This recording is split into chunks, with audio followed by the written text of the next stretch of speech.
So in this video, I'm going to be diving into more trading card design and ideas. And if you love trading card games or you're a card game designer, then I hope today inspires you to help create your own homemade TCG.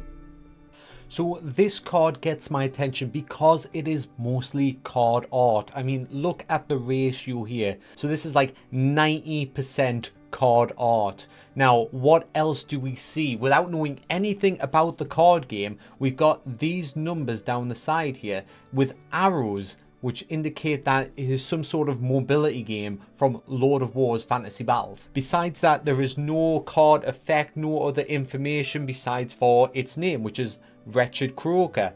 Very nice name, by the way. Now we can take this idea of mostly design and then contrast it with this card design. Now I know this isn't a card design. This is a Dungeons and Dragons information sheet. But think of it like a card for a moment. Okay, so we've got about 20% of the card actually be the card art, and the rest of it is information here. Now with this sort of card design, you could do a lot with a trading card game. There is so much you can actually add to the game. Of course, this is probably an over-the-top excessive example, but I thought it was a good contrast from going 90% card art with 10% information to 20% card art with 80% information. It's a massive difference. But normally you will have some sort of healthy ratio, usually somewhere around this proportion here. So you'll have about 40 to 50% of the card be the art itself.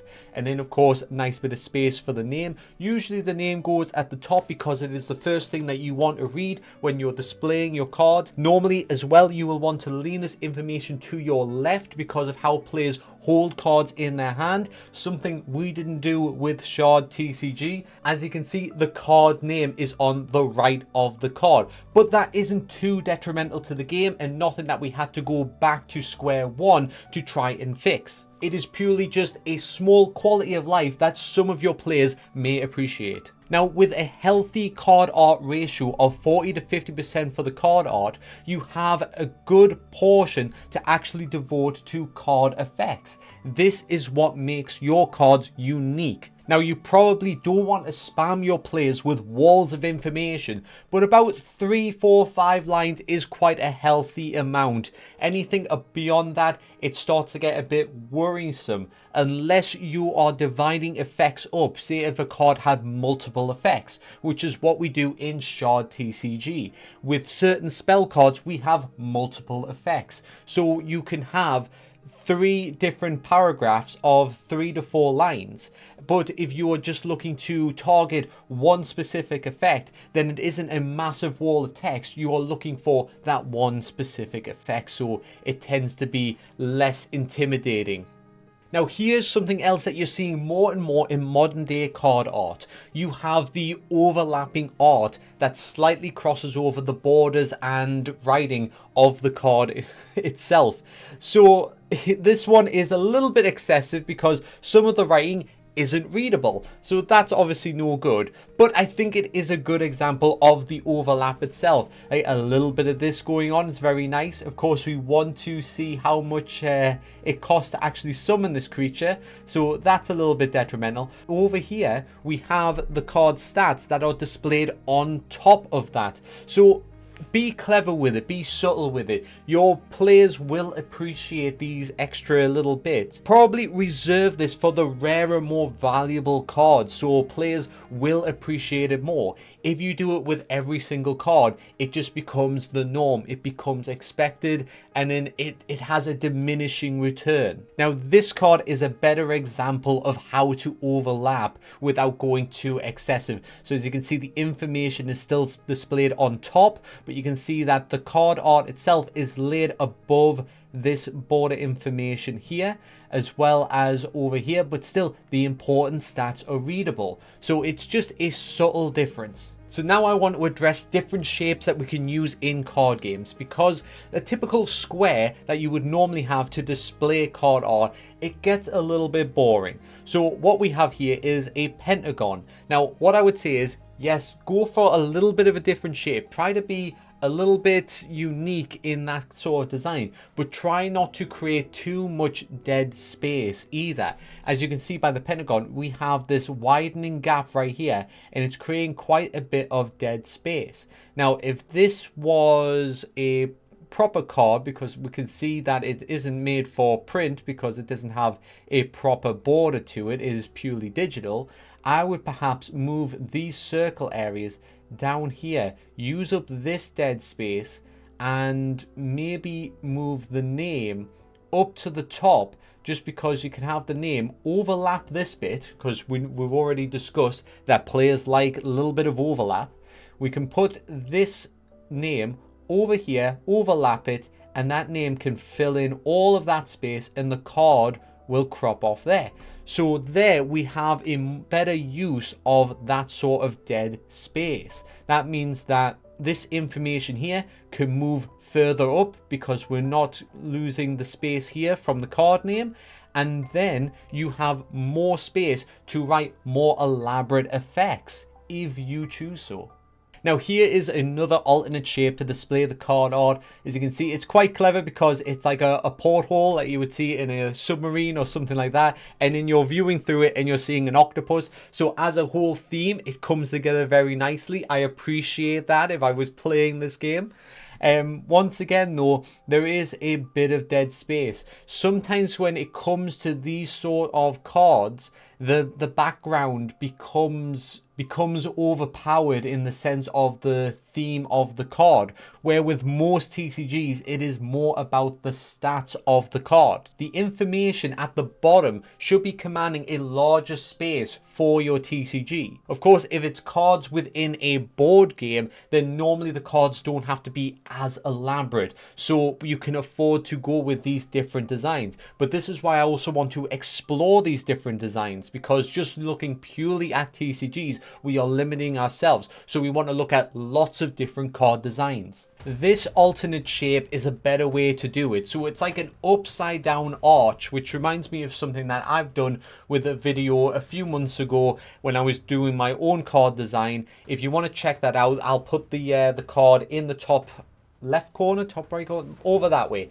I'll put it up there just for you to check it out if you so choose. So the idea is you've got like this little bit of an arch, which means you've got like this nice flat area to still work with, which they've used to their advantage to put in the card name. Then you've got the big numbers for the card stats, but because it's digital, I'm guessing this might be additional card information that you would use to play the card. Although this could just be lore text as well. So I'm not sure exactly how this game works, but it looks like we've got 3 different stats to work with. This might be an effect itself that is used separately. Of course, if you were making your own card, like I said before, we would want this card effect to command a larger space on the card. Of course, we can still keep this card design shape with the reverse arch, because this slight curve here allows us to have a little bit of information in this dead space here and here, which means it squares off very nicely. So now let's take a look at sideways cards, which is something that we addressed in the previous video, 195 TCG ideas. Once again, if you haven't seen that previous video, I will put it in the link in the top corner, and I will link it at the end of this video. Thank you.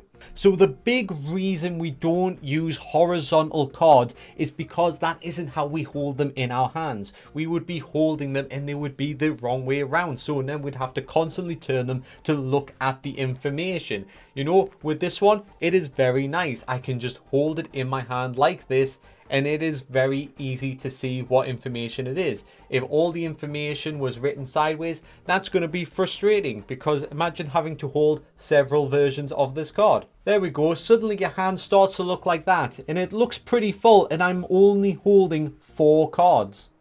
So that is the main reason that we don't really see horizontal cards used in TCGs.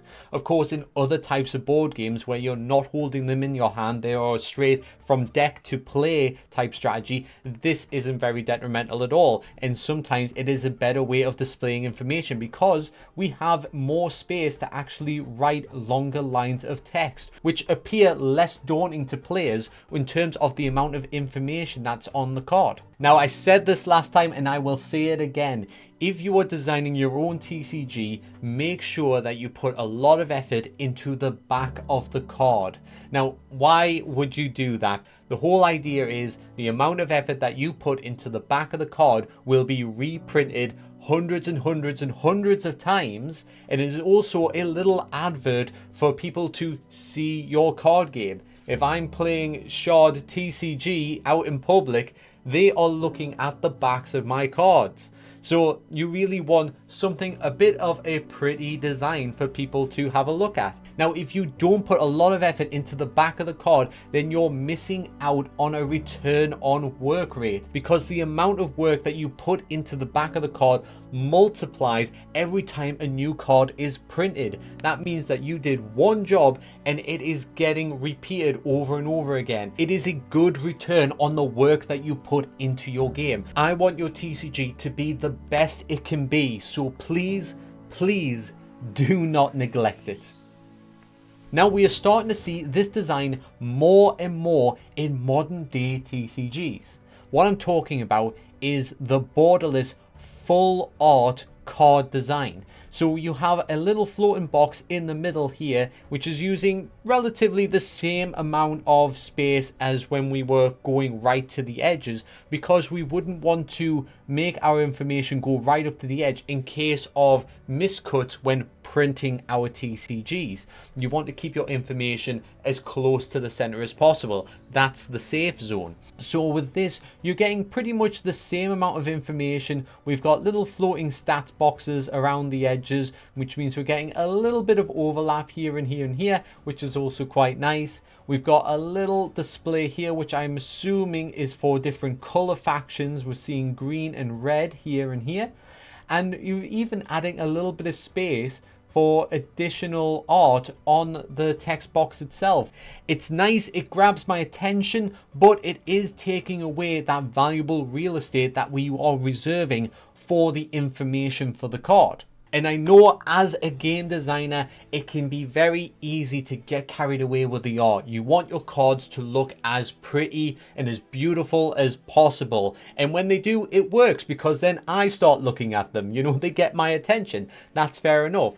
But we need to think about long-term practicality. Do you want your cards to look as beautiful as possible to catch my eyes for 5 seconds? Or do you want your card game to work as best as it can with the amount of information that is necessary to work as a fully fleshed trading card game, so you then have my attention not just for those 5 minutes while I look at the pretty card, but for the next several years while I'm actually playing your trading card game? Now, this design is great, and why do I love it so much? Because it is going away from the norm of just having a typical square. It's a nice big space ratio wise for the artwork, but also it is incredibly simple. Right, so simplicity at its best right here. So we've got these little curves here, so we don't have the typical square. That's great. We're using a great amount of space for the name of the card. The card art is fantastic. That's not really what's drawing my eye though, because of this and this here. We've got a little bit of mirroring, and then we're using the dead space in these corners to put in a number and a symbol, and then there is plenty of space right here to put in your card information. Right, ratio wise I like it, design wise I like it. It's not too complex. If you want, you can change this black border, maybe give it a little bit of a bevel, make it more intricate so it looks like stonework or something like that, you know. But besides that, it might appear a bit 2D, but that's why I like it as well, because it means that anybody out there can make this, and they can make it relatively quickly. It is achievable for pretty much anybody who is looking to start their homemade TCG. Okay, so if you are starting your own homemade TCG, you're not very good at card design, look at this as the best example. You have these black borders here that's breaking up the card in just the right way without going over the top. This is what you should be aiming for. This I like. Now let's move over to a little bit of sci-fi. And what gets my attention with this is the fact that they haven't wasted the time with background. You know, this background they could repeat over and over again in a trading card game. You know, the focus is on the item itself. And this is something I've thought about. If I was making a new trading card game, I would probably use repetitive backgrounds. I would put some effort in and make them very nice for people to look at, but I would make sure that they are repetitive so I can focus more energy on the part of the art that people are really going to observe.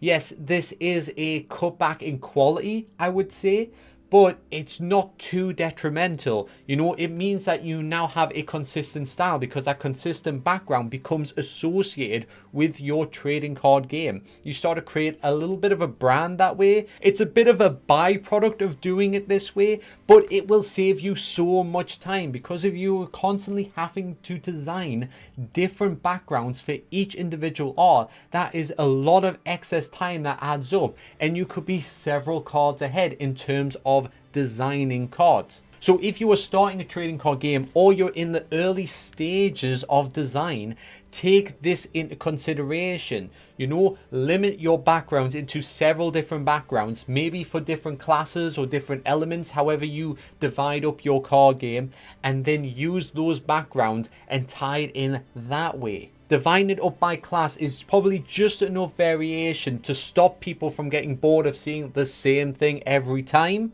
But that also communicates to your players exactly what the class of that card is without having to go and look for smaller information that you may put on the card. So a quick overview, you're getting double the benefit for less work. So really, it's a no-brainer unless you have your heart set on doing background art. If you want your artwork to be the centerpiece of the TCG, then of course go for it. It's your TCG. Design it the way you want. And this design I like because it's got that crude hand-drawn feel to it that kind of leaks out into the entirety of the card. I mean, if you're looking at tones on the card, well, we've got like this texture, this clean look, and then we've got this black line. So there's 3 tones and 1 color. That's very, very simple. Now I find when I look at different levels of artwork, even at the lower level, as long as you are putting in effort, I can see that you put in that effort. That is all you have to make sure that you're doing. As long as you're putting in good effort into your card game, I will see it. If you don't, if you have a higher level of art and you aren't putting the effort in, if you're just looking to churn out the cards as quickly as you can, I can see it. And if I can see it, other people can see it. So always make sure you put time and effort into your game because the skill level of your art isn't as important. If you were to take anything away from this video today, let it be that time and effort is recognized. So go forth, make your homemade TCG. I hope today has inspired you, and I hope to see you next time. Goodbye.